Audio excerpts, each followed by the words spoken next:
Happy Monday, everyone. We are back with another Monday morning quarterback show. And this time we've just wrapped up the divisional round of the playoffs. It was crazy. A lot of defense is being played right now. These defenses are really dang good. And moving into the next round, we've got Broncos defense, who, yes, they do have their second string quarterback who will be playing. We have the Rams defense, who, say what you want, they actually played pretty well against the Bears in the snow. You've got the Patriots, who their defense gave hell to C.J. Stroud. And you have the Seahawks, who are one of the best teams in the league and my pick for the Super Bowl this year. We'll see. We'll get to that later. But we've got a lot to talk about. Whole lot to talk about. We will do our rapid divisional reaction. We'll do our Super Bowl predictions, which I was way off last week, as I would hope a lot of you honest folk out there would be honest if you were off about it as well. We have our playoff quarterback power rankings, the coaches that are in and out, some free agent landing spots for some of you guys that your teams are no longer in the dance. And then last but not least, my favorite segment, the How Did This Happen segment. I want to give a quick shout out to Microsoft and Copilot for making this happen, and Bleacher Report for bringing me here to talk ball. I appreciate all of you guys. We are winding down this show for the year, and I just want to give my big appreciation for you guys having me to talk ball all year long, every Monday. It has been a blast. Now, chat.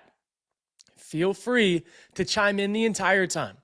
Any opinions, any things you think I'm saying wrong, any things that you disagree with me with, any of it.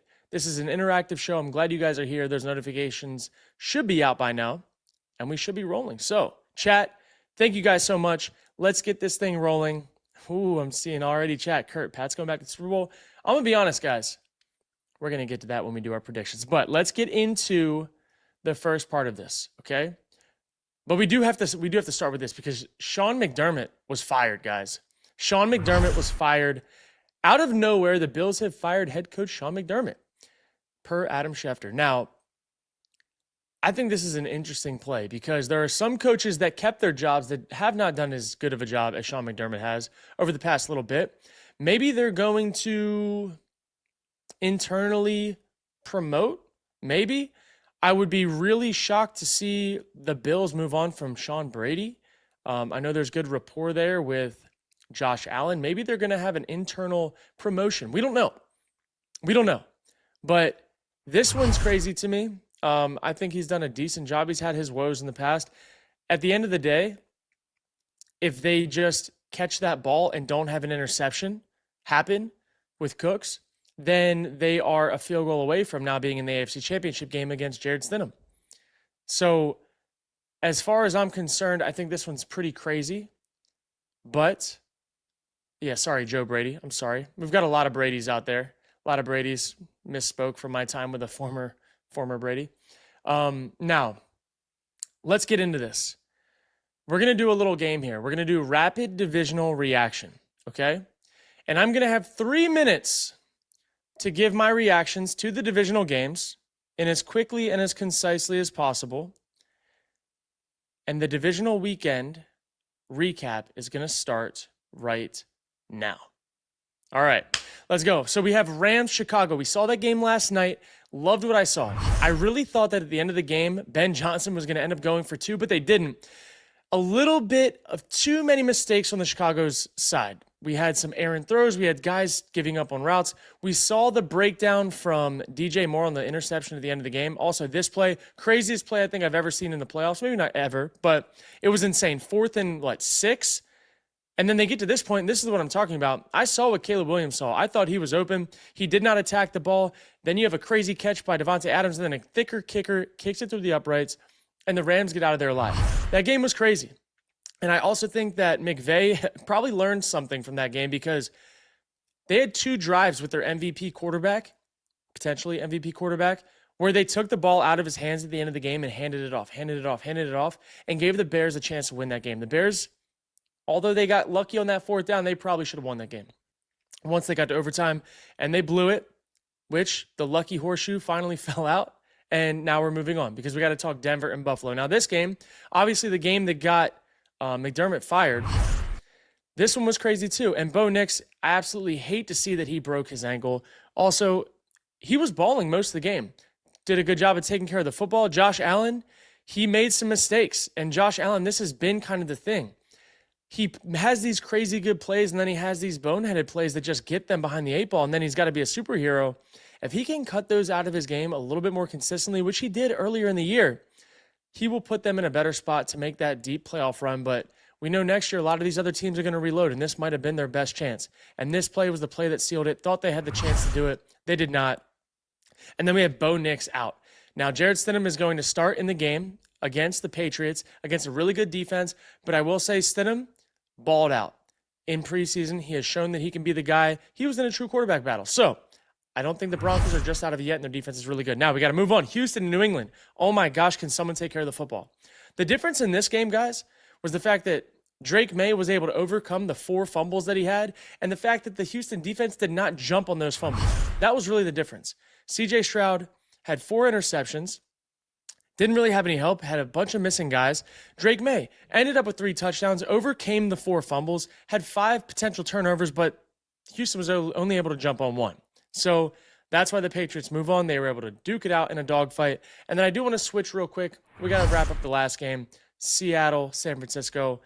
San Francisco didn't even show up. They didn't really have any help. Seattle, complete dominant performance. And now the Rams have to go out to Seattle for this last stretch. Can they get past the big, bad Seahawks to get to the Super Bowl? I don't know.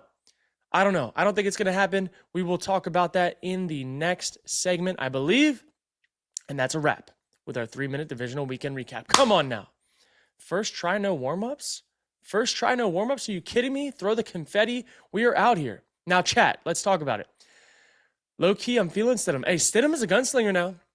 He's a gunslinger. He doesn't have the same athletic juice that Bo Nix has, but he can rip it downfield. He can rip it downfield. He's accurate. He's a gunslinger. I like what I saw, and I think their defense can make things uncomfortable. And you saw Drake May put the ball on the ground 4 times versus the Texans defense. If they can get similar pressure, Drake May will cough it up on the ground. Seeing Jam saying Seahawks look great, but I have a strong feeling they will take it all. Ooh, okay. Chicago should have won, but errors definitely cost them. I'm not going to lie to you guys. I thought Ben Johnson was going to go for 2. If you got that lucky to throw that touchdown on 4th down, I thought he was going to go for 2, to be honest. Thought he was going to go for 2, but they saved it for overtime and they lost. How are we feeling about Nix being hurt? Man, I hate seeing that. I hate it. I think he's been balling all year long. I think, especially in that stretch of the game, guys, he put the team on his back. He delivered some dots in crunch time to make sure that they were in a spot to win that game, and he did everything he needed to. And unfortunately, he goes out with a broken ankle. I mean, it's just tough to watch. Tough to watch. Seeing no Mahomes, Lamar, or Burrow and still turn the ball over and cost them the game. I think you're talking about Josh Allen. You got to feel for Josh, man. And he still did enough to get them down to win that game. Like, nobody would have even talked about the turnovers if Cooks had caught that ball instead of letting it get picked off. The whole narrative would have changed. That entire everything. McDermott would have not got fired. It's crazy. I'm seeing Raiders. Okay, Beast Mode saying Raiders get Sean McDermott. You never know, man. Seeing Tomlin to the Bills. Could you imagine Mike Tomlin coming back and coaching the Bills, having Josh Allen getting the defense dialed in? I'm not going to lie, guys. The Bills is going to be a coveted spot. But I would not be shocked to see them hire from within. I will say that. Now, let's get to the next segment. We got to talk about Super Bowl predictions because last week it was not so hot, and we're going to take a listen because I was wrong. I was very wrong. If the Steelers can beat the Texans, I believe that is the toughest team. If they can beat them tonight, I think the Texans are going to be the toughest team that the Steelers have to play all the way through the playoffs. I do. Because I think that the Texans were heating up at the right time. I do think the Broncos defense is tough, but I think that if they can get past this wild card round, I think the Steelers could go the distance and lose to the Seahawks in the Super Bowl. But you know what? Sometimes you only need to get one right because my Super Bowl winner is still alive. My Super Bowl winner is still alive, and I'm going to hang my hat on that, okay? But let's get back to these new predictions. I'm going to be very honest with you guys. I think we're going to have Seahawks and Rams, and the Seahawks are going to take it. That's not changing for me. I don't think the Rams have what it takes to go into Seattle, into Lumen Field, and go up against a Mike McDonald defense that is going to be hungry, chomping at the bit to get to a Super Bowl with a team that is built to win right now. I don't think it's going to happen. So give me the Seahawks. Then on the flip side,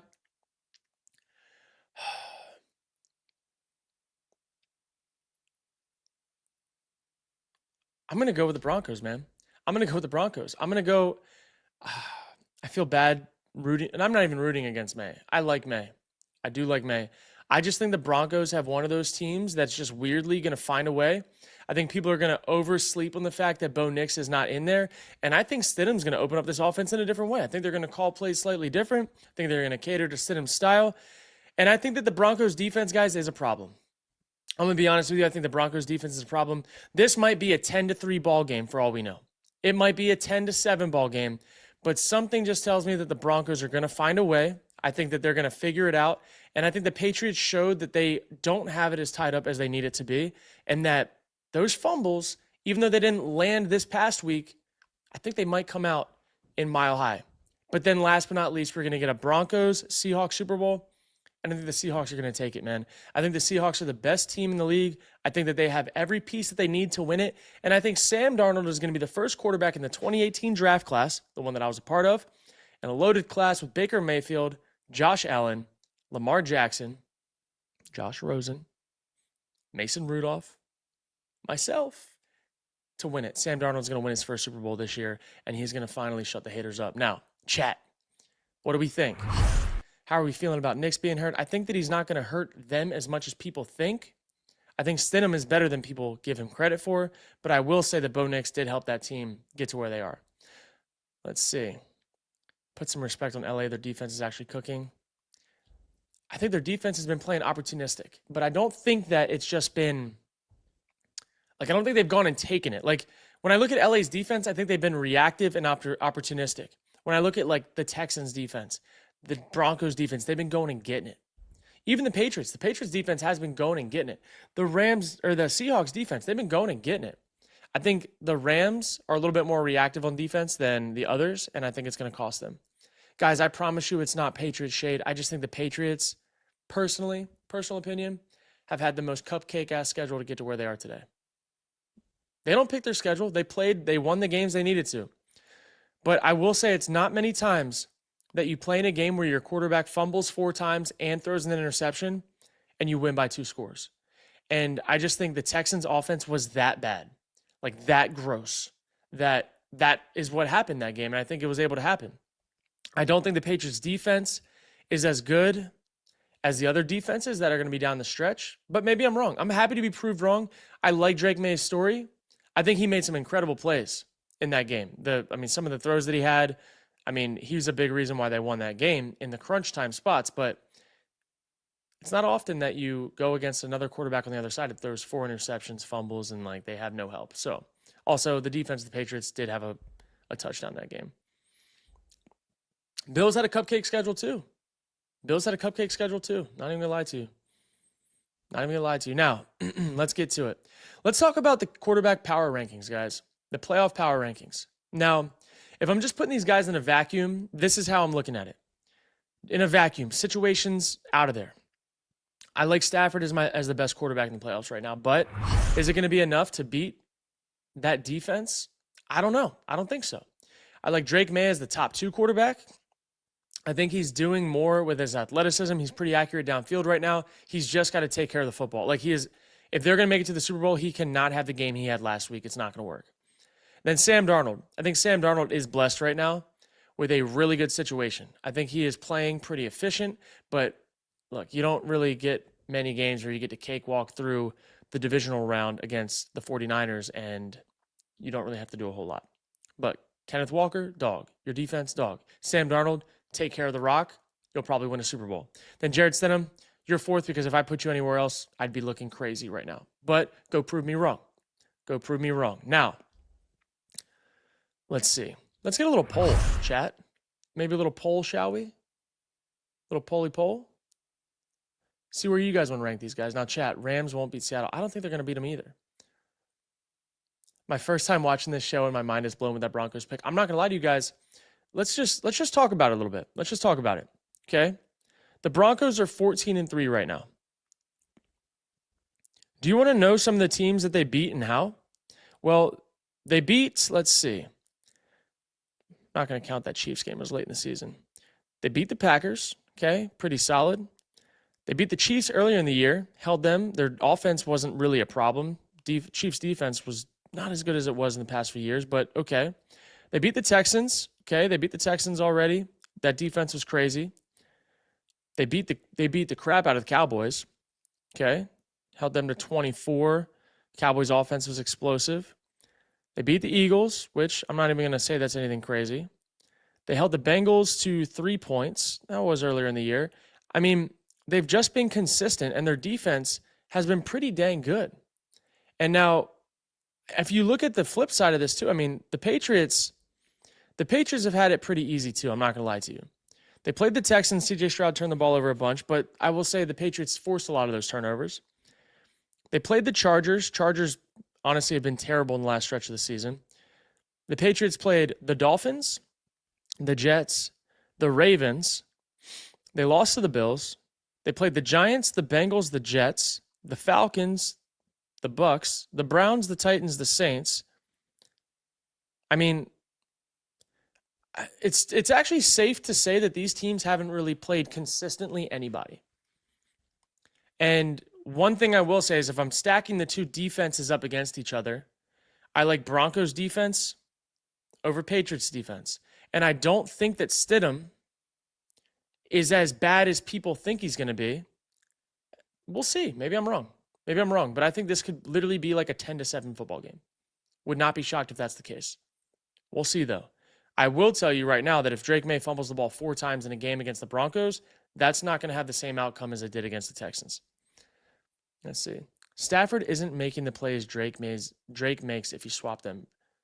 Hold on now. We cannot have Matt Stafford slander in the chat right now. They're two completely different styles of players. You're talking about like, can LeBron make the same plays that Steph Curry can make? Can Steph Curry make the same plays that LeBron can make? Yeah, no, neither. Stafford is great for their system. Drake May is a good player, but Stafford does things that Drake May can't do. And it just is what it is. It is what it is. Quarterbacks, guys, football is a team sport. And all I'm saying is quarterbacks are not everything. And that's why my predictions are not going to be based on just quarterbacks, because we have seen time and time again that the best quarterbacks in the game don't always typically win. Is what it is. All right, now let's move on. And now we got to talk about, the coaches that are in and out, okay? We got our first question. I'm going to bring up with Copilot, because this one's a good one.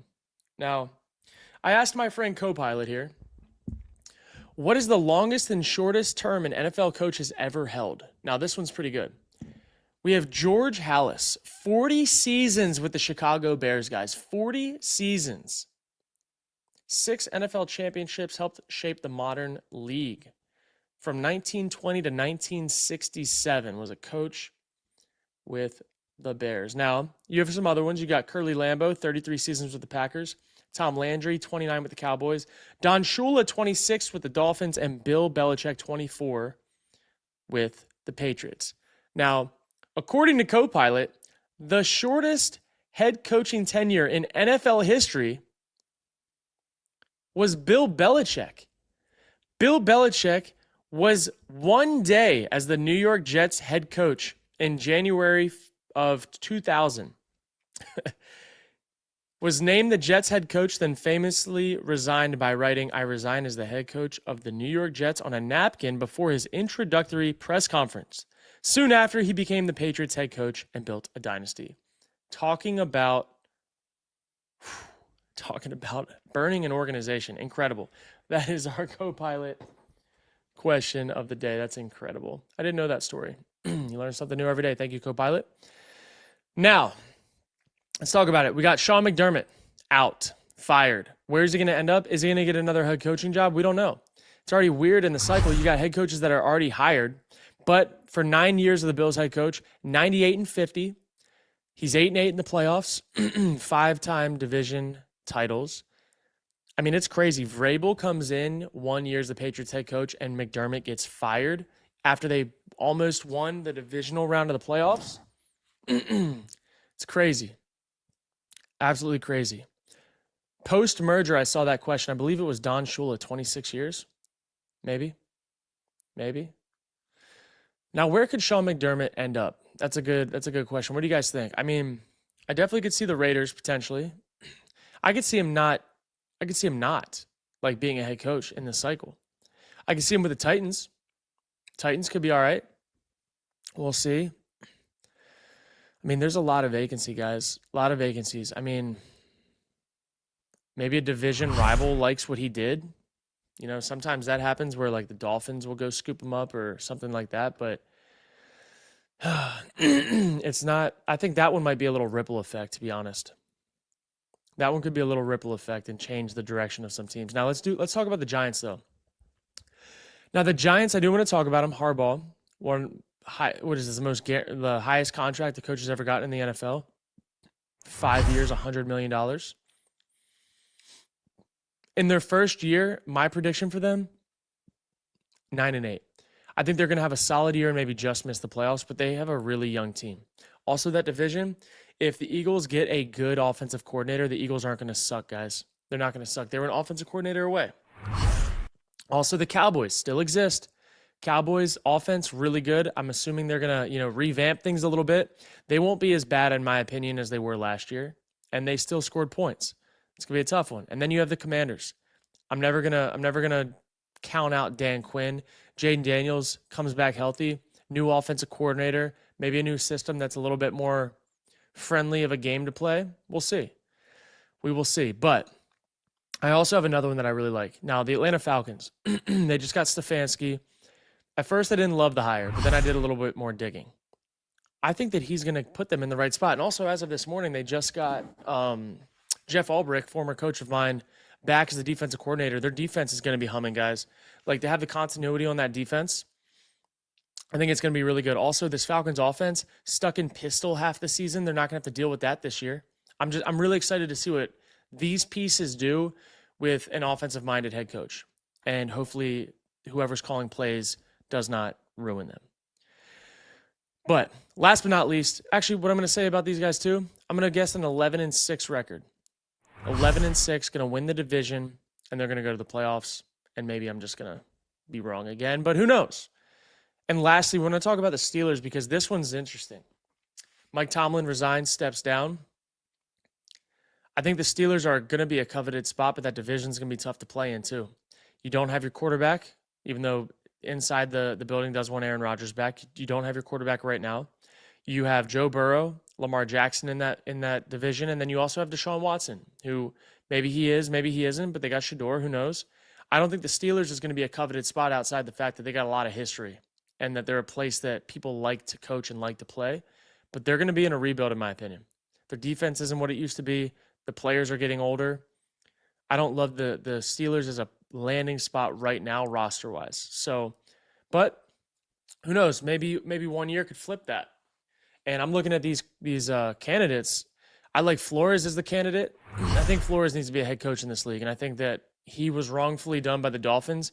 And if they had kept him, they probably wouldn't be at the bottom barrel of the division right now. I also like Clint Kubiak. I think he's masterful on offense. Don't know how he can lead a team, but I'm sure that he can figure it out. And then last but not least, I feel like the Steelers, if they're not going offense, they need to go defense. And Jeff Hafley is a guy that I think resonates with what Pittsburgh is all about. And I think he could get the job done there. If you guys do not know, he's the defensive coordinator of the Packers. Did a really good job this year. I'm seeing chat, ATL with a good defense. Got to see it first. I hear how good. Guys, Atlanta's defense was so good at the end of the year. So good. Hey, hold up now. Hold up. We them boys, chill out. Atlanta's defense, don't get it twisted, guys. Every game was a gotta have a game. They held the Saints to 17, and the Saints offense was pretty good down the stretch. They beat the Rams on Monday Night Football. They held the Rams to 24, and they really stopped them a lot in the beginning part of that game. They beat the Bucks, Bucks offense was pretty good. Let's see. Held the Saints to 10 points earlier in the year. Let's see. Held the Patriots to 24 points and forced a few turnovers and sacks. Held the 49ers to 20 points. And they have a bunch of rookies, guys. They had a bunch of rookies that were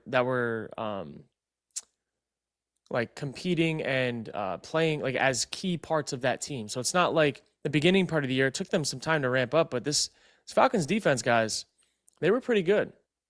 They were pretty good. Ooh, I'm seeing AFC is up for grabs next year, especially if Mahomes doesn't come back. I'm going to be honest, guys. If I'm a Chiefs fan, I'm nervous. I'm nervous because that injury for Mahomes, that's going to take some time to come back from. Travis Kelce probably going to be done, which he had some impact this year, but they're in a whole new window of rebuild that they have not been in a while. So I'm looking at the Chiefs. I'm not so scared, guys. I'm not so scared if I'm a team that has to play them often. But let's move on. All right. Let's get to this part. Let's talk about top free agent landing spots. Now, George Pickens is a guy that I think is going to be coveted, and I thought he should have been more coveted in this trade cycle this past year, and now people are very aware of what he can do. But you guys can go check the receipts. I've been a George Pickens truther since the beginning of time. I think he's going to go back to the Cowboys. I think for them, they need to find a way to get him back. They need to pay him the money he needs, and that is going to build good continuity with what their offense looked like and allow them to start fresh, because their offense from the beginning part of the year and the ending part of the year, they ran it differently because they figured out how the pieces work together. I think if the Cowboys can start hot, they won't be playing from behind the eight ball, and if they're scoring points from week one, they're going to be winning football games while their defense figures it out. 1,400 yards on 93 receptions, you shitting me? Guys, there were arguments to be had that George Pickens was one of the better receivers in the NFL, if not the best receiver in the NFL this year. Some people could argue that. I think Jackson Smith and Jigba, obviously, I think he was one of those guys. I think Puka Nacua was one of those guys. Pickens had a better year than some of these main name guys that he just got slept on over. So I love Pickens. Now, Trey Hendrickson, I think the Lions could use some help up front. I think if they could match Hendrickson on the backside of, oh my gosh, I'm blanking. On their D-end, on the Lions D-end. Why am I blanking? On Hutchinson. I was thinking of Hendrickson and Hutchinson. If the Lions could match another dominant D-end on the backside of Hutchinson, not Hendrickson, Hutchinson, I think that they could be better on defense that allows them to not have to win every game by scoring 30-something points. Now, what is his market going to call for in the cap space department? I'm not sure. But I could see him going to Detroit. I could see him going to the Cowboys as well, but I think Detroit makes sense. Now, next spot. Let's talk about Jones. I think Daniel Jones is going to go back and be a Colt. I know that injury is going to be tough to come back from, but I will say how he played in the rhythm of the system, his feet didn't help him, or he wasn't as needed with his feet as much as people would have suspected with his athleticism. He really won from the pocket with a good base. He was playing quarterback, like pocket passing quarterback for most of the time. He did get out, did rush a little bit, but it wasn't like he lived there. 164 yards rushing, that's not his game. It's an addition, but 3,100 yards passing was pretty good with the amount of games that he did not play, and he was on pace for an incredible year before his injury.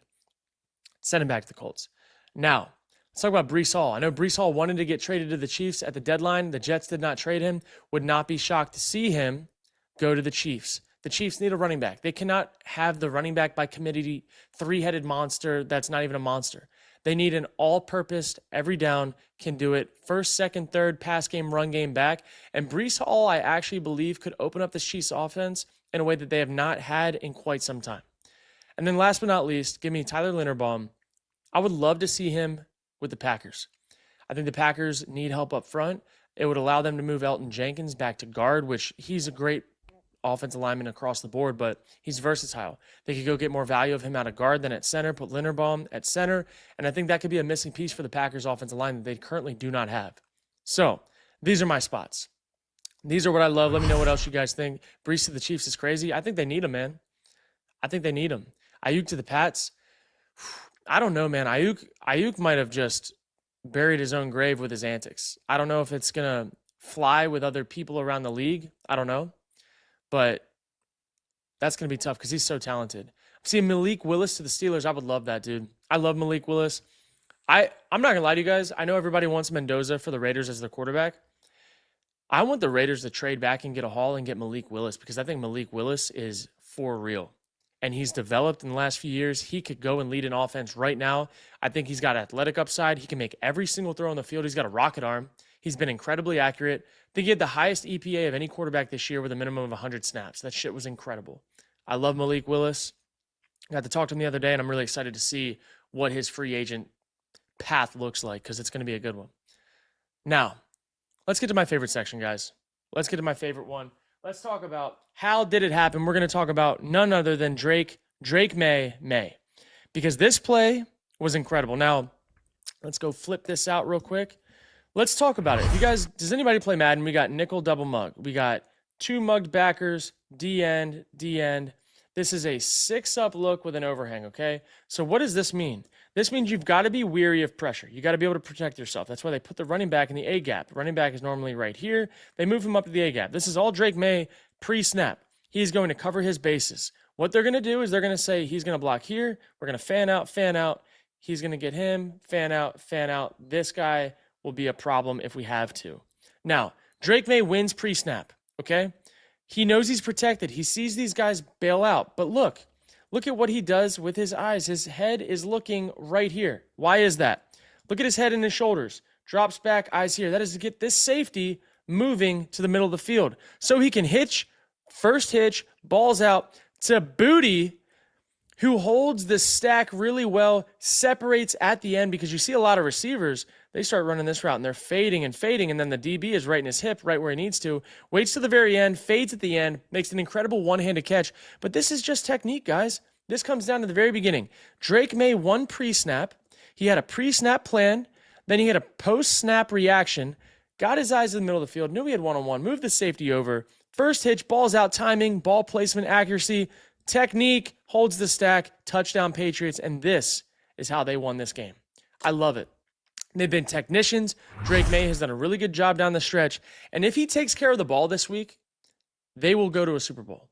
It is going to come down to Drake May. Can he get it done? Can he take care of the football in the pocket? Because we know outside of the pocket he's dangerous. He doesn't really throw a whole lot of interceptions either. Can he hold onto the football in the pocket against this Denver pass rush? That is going to be what this game comes down to. Now, I hope you guys enjoyed it. Hope you enjoyed the show. I will be here for one more week on this show. Before we get to the Super Bowl, I'll be traveling, so I will not be here for that Monday morning quarterback. But I have had so much fun all year, guys. I love talking ball. I love teaching ball. I love getting your guys' perspectives and learning new things too, because I don't know everything, and you guys give me a lot of insight that I really cherish. So thank you guys for watching the show. I will see you guys next week. Enjoy the week and enjoy the national championship game tonight. I'm out.